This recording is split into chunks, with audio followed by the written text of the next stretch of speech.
Quando Adão, Deus falou, ó, o dia que você comer do fruto, você vai morrer. Ele não morreu fisicamente, mas ele morreu espiritualmente. Ele era eterno até então? Ele era ele não eterno. morria? Não morreria. Porque ele tinha acesso à árvore do fruto da vida. Esse paraíso se localizava nesse mundo natural que a gente vive hoje? Fisicamente outra dimensão. Ou era não, era terra. Céu, Era terra. Era terra mesmo. Eu tô te dando aqui uma interpretação rabínica, porque eu já comprei um monte de livros em Israel, dos rabinos mesmo, né? Tá. Eles dizem o seguinte, que o Éden, o lugar onde aconteceu isso, foi o mesmo lugar onde aconteceu o sacrifício de Isaac. Como é que a gente sabe? Quais são os limites do Éden? O Tigres e o Eufrates. O Gizon e o Pishon. O Tigres e o Eufrates nós sabemos onde está. Está na Babilônia, está lá no Iraque. Mas o Pishon e o Pison ninguém sabe qual que é. E o Gihon. Ninguém sabe. Então, alguns afirmam que vai desde o Iraque até a região do Egito, onde está o Nilo, que poderia ser um deles. Agora, para os rabinos, o mundo foi criado ali no Monte Moriá. Aquele lugar, os judeus até têm uma frase que eles dizem assim, Israel é o centro do mundo. Jerusalém é o centro de Israel. O Monte do Templo é o centro de Jerusalém. Os Santos dos Santos é o centro do Monte do Templo.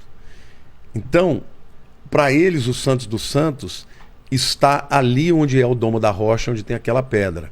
Entendi. Então, eles acham que o mundo foi criado ali e que o Éden é ali. Isso era uma outra vegetação, outro tipo de... Não, totalmente. Totalmente diferente. Outra coisa. Isso é uma conjectura. Claro. A gente sabe que o Jardim do Éden, muito provavelmente, realmente está em todo esse território. Por quê? Porque menciona o Tigre e o Eufrates. Então, o limite norte é a Babilônia, onde está o Iraque hoje.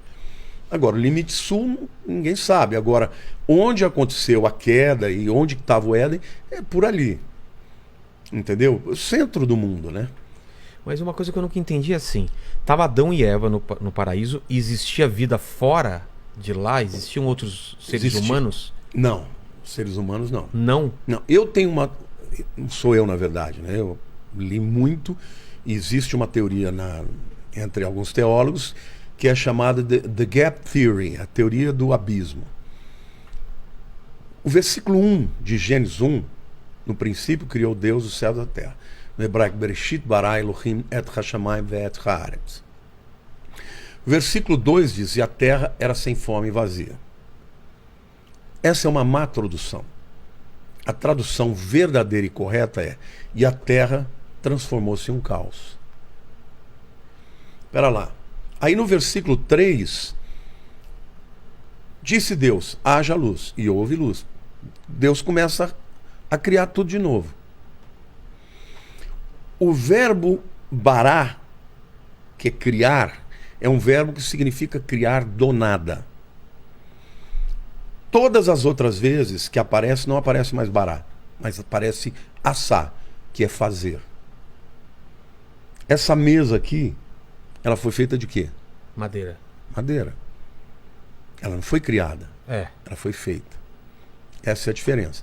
Então, como que pode ser? Se Deus cria, como que no versículo 1 Deus criou tudo e no versículo 2 virou um caos? É aí que os teólogos afirmam que houve a rebelião de Lúcifer. Nesse espaço entre o 2 e o 3. Entre 1 e o 3. Tá, entre a criação de tudo e a segunda criação, que é a criação onde houve Adão e Eva. Por isso que os dinossauros, eles não estão na criação de Adão. Eles são da primeira criação. Então teve a criação, não se sabe quanto tempo passou, e nesse meio tempo teve a queda. Um terço do céu caiu com Lúcifer. Exatamente. E aí depois Deus começa de novo. Isso explica porque você pode pegar, por exemplo, pelos métodos de datação, e pegar uma rocha e falar que ela tem milhões de anos. Porque tá nesse gap. Porque ele foi criado há milhões de anos atrás. Mas a criação de Adão, essa não. Essa tem por volta de 8.000 anos. Entendi. Entendeu? Mas entre o versículo 1 e o versículo 3, teve algo que tornou um caos. Então, literalmente, quando Lúcifer entrou em guerra com Deus, houve um cataclisma. Mas aí é conjectura também. Você imagina que não havia a ideia de criar o homem, que os anjos eram a criação? Não. O homem sempre foi. Sempre fez parte do plano. O homem é o coração.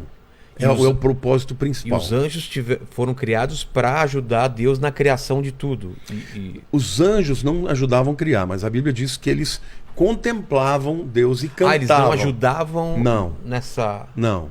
Os anjos, lá, o livro de Jó, quando fala das estrelas, né? E depois fala dos filhos de Deus, cantavam enquanto Deus estava criando. Quer dizer, eles presenciaram. Então, eles são anteriores à criação. Ah, é? Eles são anteriores à criação do homem. Não, do homem sim, mas de tudo. Não, de tudo não. No princípio não tinha nada, era só Deus. Aí ele criou os céus e a terra. Em algum momento aí depois ele criou os anjos, os arcanjos, os querubins e tal. Em algum momento Lúcifer quis ser como Deus, né? Teve aquele ímpeto, né? Dizer, eu sou tão lindo, tão maravilhoso que eu vou ser como Deus. Mas ele era realmente muito poderoso? Lindo. A Bíblia diz que ele era perfeito. Então, mas ele era um querubim, não era? Ele era um querubim. Ele é o único querubim ungido. Então, mas na hierarquia, o querubim não está lá em cima, né? Não é Ele era o anjo mais poderoso. Mas na hierarquia não é o arcanjo que está mais... Depende do que você está falando que é poder, né? Porque os arcanjos, necessariamente... o querubim é o que está mais próximo do trono. Ah, é? É. Quando a Bíblia fala sobre as vestes dele, a Bíblia fala de todos os instrumentos musicais que existem. Fala de instrumentos de sopro, instrumentos de corda, de percussão. Alguns chegam a afirmar que a música foi criada para Lúcifer levar os outros à adoração. Os outros anjos à adoração de Deus. O Lúcifer era tão extraordinário que ele tinha... o sumo sacerdote tem um peitoral com 12 pedras. Essas 12 pedras estão nos fundamentos da Nova Jerusalém.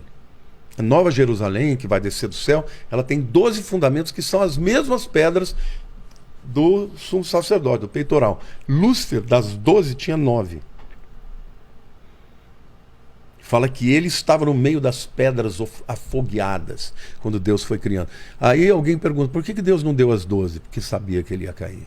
Ah, é? Falou, vou te dar, encher tua bola, mas não tudo. Não vai ser tudo.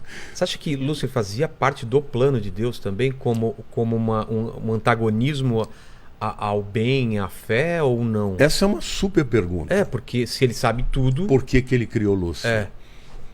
Eu gosto de uma resposta, embora eu entenda que não é... E não é heresia também a gente se fazer essas perguntas, imagino eu, né? Não, eu acho que essas perguntas são necessárias, porque essa é a dúvida das pessoas, né?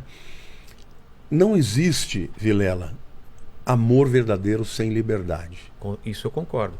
Eu imagino um filho seu que tem uma obediência total e o que você fala é lei. Eu não vou nem usar o filho como metáfora, porque filho é uma coisa visceral que você nunca deixa de amar. Mas uma mulher, por exemplo, você é casada há quanto tempo? Aí você me complica. Talvez 6, talvez 7. Eu não sei exatamente, mas vamos dizer que são 7 anos, vai. Você ama a tua esposa? Sim. Imagine que você tivesse... Sim, amor, eu te amo muito. Mas Tô te complicando. Não, tô ganhando pontos aqui. Imagine que você tivesse o poder de obrigar a amar você. Você assistiu aquele filme A Feiticeira? O filme ou a série? Não, o filme. A versão nova com a Nicole Kidman. Sim. Você lembra que uma determinada hora ela bota um feitiço e ele fica apaixonado por ela? Aí chega uma hora ela fala, pô, mas não é isso que eu quero. Aí ela conta pra ele fica louco da vida e depois ele acaba descobrindo que ele ama ela de verdade, né? Aí ele fala, mas será que isso aqui também não foi você? Aí o tio Arthur fala pra ele e fala assim, o nariz dela, quando ela faz assim, foi ela que fez ou você gosta mesmo? Não, eu gosto mesmo. Olha então ele começa a mostrar para ele como que era ele gostando. Aí ele vai, né? Isso é só uma metáfora. Mas eu entendi. Eu penso que se Deus fizesse todo mundo amá-lo e aceitá-lo, sem a possibilidade e a liberdade de dizer eu não quero, ele nunca se sente amado. Deus ele quer muito ter um relacionamento de amor. Então todos os seres que ele criou, ainda que soubesse, ele criou, porque dentre esses muitos permaneceram. Os anjos tinham livre-arbítrio? Total, Tanto que... escolheram. Total. O livre-arbítrio é um pressuposto Entendi. do amor. É a escolha. Eu quero te servir. E Lúcifer, ele era perfeito não só nos seus caminhos. Ele era belo, ele era lindo. Ele era chamado de estrela da manhã. Sim. Então ele era o mais importante dos anjos. Ele liderava a adoração no céu. Deus Até o sabia momento que ele aquilo- falou, por que eu vou dar adoração para ele? Olha como eu sou o cara. Deus sabia que aquilo poderia acontecer, Poderia não, que ia. que ia. Que ia. E mesmo assim, Sabe o que é a onisciência de Deus? eu tenho dificuldade de entender a Deus onisciência sabe o que vai ser, Deus sabe o que seria. de todas as alternativas. Por exemplo, Adão escolheu pecar, não escolheu? Deus sabe até o final dos tempos a história do homem com Adão pecando, e ele sabe realmente como seria se o homem não pecasse. O que é uma hipótese para nós é verdade para ele. Entendi. Quando você falou do nome de Deus, eu sou o que sou, eu sou o que era, a eternidade faz com que Deus saiba de tudo antes dele dizer, haja luz. Todas as coisas já são do conhecimento dele. Então ele decidiu criar e todas as coisas vão convergir em Cristo. Até na queda do homem existe um propósito. Deus não foi Deus que fez o homem cair, mas foi a queda do homem que exaltou a Cristo.